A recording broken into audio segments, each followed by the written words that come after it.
2020년 10월 17일 토요일 큐티 생명의 삶 오늘의 본문 예레미야 49장 1절부터 6절까지 말씀입니다. 암몬 자손에 대한 말씀이라. 여호와께서 이와 같이 말씀하시되 이스라엘이 자식이 없느냐 상속자가 없느냐 말감이 갓을 점령하며 그 백성이 그 성읍들에 사는 것은 어찌 됨이냐. 여호와의 말씀이니라. 그러므로 보라 날이 이르리니 내가 전쟁 소리로 암몬 자손의 라빠에 들리게 할 것이라.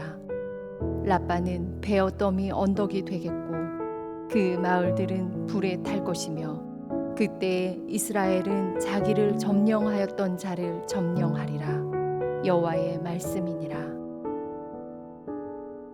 헤스보나 슬피 울지어다. 아이가 황폐하였도다.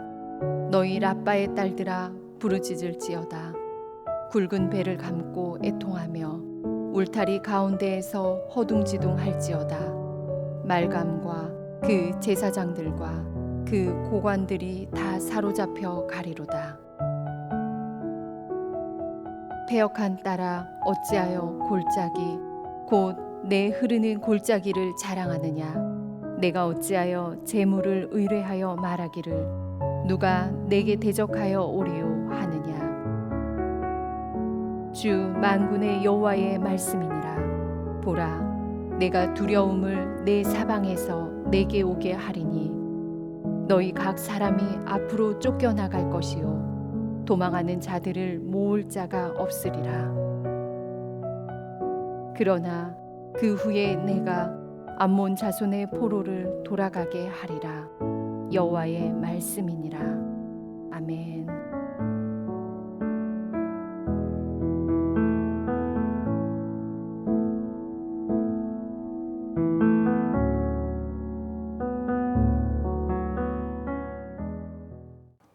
우리가 균형적인 사고를 하려면 다양한 시각으로 세상을 바라볼 수 있어야 합니다. 나의 입장에서만 사고하지 말고 상대방의 입장에서 사고하는 것이 매우 중요합니다. 그래야 우리는 서로 입장을 이해하고 서로 다른 부분의 차이를 줄여 나아갈 수 있게 됩니다. 여러분, 공동체의 갈등과 분열을 통합하려면 이러한 상대방의 입장과 시각을 보는 눈을 우리는 길러야 합니다. 역사를 바라보는 것도 마찬가지입니다.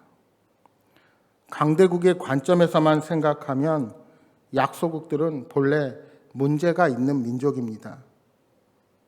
게으르고 열심히 살지 않는 민족입니다. 그래서 늘 가난하고 원조가 필요한 강대국의 도움이 있어야 살아가는 사람들입니다. 그러나 약소국의 입장에서 역사를 어떻게 기술할까요? 약한 자들의 입장에서 강대국들은 힘과 재력으로 자신들을 못 살게 구는 민족입니다. 가만히 잘 살고 있는 나라에 쳐들어와서 자기들 마음대로 합병하고 통치합니다. 그러니까 각자의 입장과 시각에 따라서 역사의 기술이 완전히 달라지게 되는 것입니다. 하지만 이러한 관점만을 가지고는 역사의 이면을 볼 수 없습니다. 그래서 성경은 또 다른 관점으로 역사를 보도록 우리에게 요구합니다. 여러분, 그것이 무엇입니까? 바로 하나님의 관점입니다. 우리가 신학적인 용어로 구속사적 시각에서 바라보는 것입니다. 강대국 바벨론의 관점으로 역사를 보면 모든 나라는 지배해야 할 대상입니다. 지배의 명분이 너무나도 확고하고 분명하게 보입니다. 하지만 피지배국 유다의 관점에서 보면 바벨론은 무서운 나라이고 악한 민족에 불과합니다. 하지만 바벨론의 관점도 유다의 관점도 아닌 하나님의 눈으로 본다면 우리는 다른 내용을 볼 수 있게 됩니다. 그 하나님의 눈으로 유다의 패망을 보는 것이 바로 예레미야서의 관점입니다. 하나님께서 택하신 유다가 하나님의 뜻대로 살지 못했을 때 하나님께서는 몽둥이를 준비하셨습니다. 그 몽둥이가 바로 바벨론이었습니다. 그 바벨론에 의해서 남유다가 멸망을 당합니다. 그런데 그 멸망은 유다에 그치지 않습니다. 애굽과 블레셋, 드로와 시돈, 그리고 모압에게까지 심판의 물줄기가 흘러나아갔습니다. 그리고 오늘부터 화요일까지의 본문인 예레미야서 49장은 암몬과 에돔, 그리고 그 외에 여러 나라들에 대한 하나님의 진노의 심판이 임한다는 예언이 담겨 있습니다. 그리고 오늘 말씀 6절까지는 먼저 암몬 자손에 대한 예언이 말씀되고 있습니다. 1절 말씀입니다. 암몬 자손에 대한 말씀이라 여호와께서 이와 같이 말씀하시되 이스라엘이 자식이 없느냐 상속자가 없느냐 말감이 갓을 점령하며 그 백성이 그 성읍들에 사는 것은 어찌 됨이냐. 암몬은 모압과 형제 민족입니다.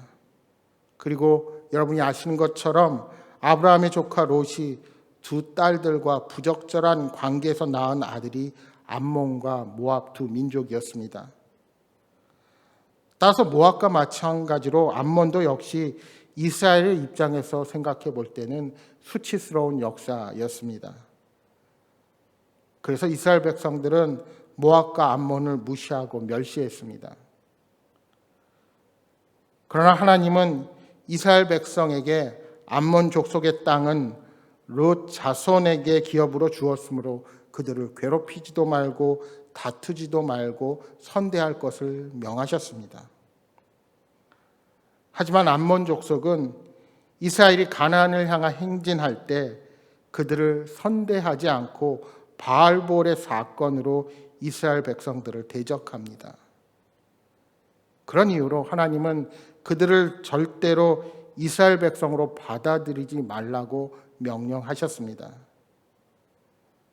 그런 암몬 족속이 거룩한 땅을 침범하며 우상 숭배로 오염시킨 사건이 있었습니다. 여러분, 오늘 본문 1절에 나오는 말감은 암몬이 섬기는 대표적인 우상입니다. 그리고 인신 제사를 드리는 것이 그들의 특징이었습니다. 북이스라엘이 멸망당했을 때 호시탐탐 이스라엘을 노리고 있었던 암몬이 갓 지파의 자리를 점령하는 사건이 발생합니다. 북이스라엘이 멸망할 때 동족을 돕지도 않았는데 오히려 그들은 어려움에 처한 갓 지파의 영토를 점령해 버린 것입니다. 이것이 하나님 보시기에 암몬 자손에게 큰 죄가 되었습니다. 그리고 하나님은 그 죄를 생각하고 계셨습니다. 그리고 드디어 때가 이르자 바벨론을 통해서 암몬 자손을 멸절시키겠다고 말씀하시는 겁니다. 2절입니다. 여호와의 말씀이니라. 그러므로 보라, 날이 이르리니 내가 전쟁 소리로 암몬 자손의 라빠에 들리게 할 것이라. 라빠는 폐허더미 언덕이 되겠고 그 마을들은 불에 탈 것이며 그때 이스라엘은 자기를 점령하였던 자를 점령하리라. 여호와의 말씀이니라. 암몬의 중심 도시인 라빠를 하나님께서 폐허더미로 만들어 버리겠다고 말씀하십니다. 비록 적대적인 관계에 있었지만 아브라함의 후손으로서 피를 나는 동족이 어려움을 겪었을 때 어려움을 도외시하고 함께하지 않았던 암몬 자손을 하나님께서 이렇게 멸하시겠다고 말씀하신 것입니다. 이 과정에서 헤스본과 아이와 같은 라빠 주위의 위성도시 역시 파괴될 것이고 그들의 우상인 말감의 신전도 파괴되며 그 제사장과 고관들 역시 사로잡히는 일이 벌어지게 될 것을 말씀합니다. 여러분, 왜 하나님께서 암몬 자손을 심판하십니까? 이스라엘에게 도전하는 것은 곧 이스라엘의 하나님을 도발하는 것이 되기 때문입니다. 이처럼 선을 악으로 갚으면 하나님의 심판을 받을 수밖에 없습니다. 오늘 4절 말씀에 하나님은 암몬을 패역한 딸이라고 부르십니다. 이는 과거 두 딸이 모압과 암몬의 조상이 되었던 역사를 떠올리게 합니다. 그들이 아무리 비옥한 골짜기에서 많은 것을 수확하여 재물을 얻어도 하나님의 심판을 피할 수는 없습니다. 그러니까 오늘 본문 4절에 어찌하여 흐르는 골짜기를 자랑하느냐 하는 것은 결국 그들이 가진 재물과 힘은 흘러가는 것에 불과하다는 것을 말씀하시는 것입니다. 이처럼 암몬은 하나님의 심판을 받아 바벨론의 포로가 될 것입니다. 그러나 때가 되면 그들 역시 다시 그들의 땅으로 돌아가게 될 것 또한 말씀하십니다. 암몬에게 괴롭힘을 받은 이스라엘의 입장에서는 달갑지 않은 예언이지만, 그러나 하나님은 그들도 동일한 구원의 백성으로 보고 구원의 역사를 펼치시는 것입니다. 그렇습니다. 우리도 암몬 자손들과 같이 구약 시대에는 여호와의 총회에 들어갈 수 없는 이방인이었습니다. 그러나 예수 그리스도의 구속의 은혜로 우리도 하나님의 백성이 된 자들입니다. 다른 이유는 없습니다. 전적인 하나님의 긍휼과 은혜 때문입니다.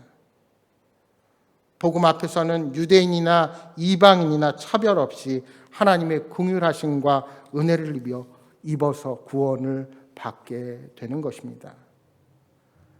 따라서 우리는 하나님의 은혜와 사랑을 입은 자로서 복음에 합당하게 행하여야 합니다. 세상 사람들은 믿는 자를 대적하고 교회를 싫어합니다. 그렇다고 그들은 미움의 대상이 아닙니다. 그리스도 예수님께서 세상의 모든 영혼을 위하여 십자가를 지셨기에 우리는 예수 그리스도의 심장을 가지고 오늘도 대하는 사람마다, 만나는 사람마다 복음을 전할 사명이 있습니다. 나 혼자 구원받는 것이 아니라 세상 모든 민족이 구원을 얻기까지 일하시는 하나님의 자녀로서의 정체성을 잊어서는 안 될 것입니다. 사랑하는 여러분, 오늘 하루도 각자가 서 있는 자리에서 복음의 빛을 발하는 복된 하루가 되시기를 주님의 이름으로 축복합니다. 오늘 주신 말씀 기억하면서 함께 기도하겠습니다. 받은 은혜를 망각하고 이웃을 해하는 자가 아니라 세상에 죽어가는 영혼들을 사랑으로 품는 그리스도 예수님의 마음을 품게 하여 주옵소서.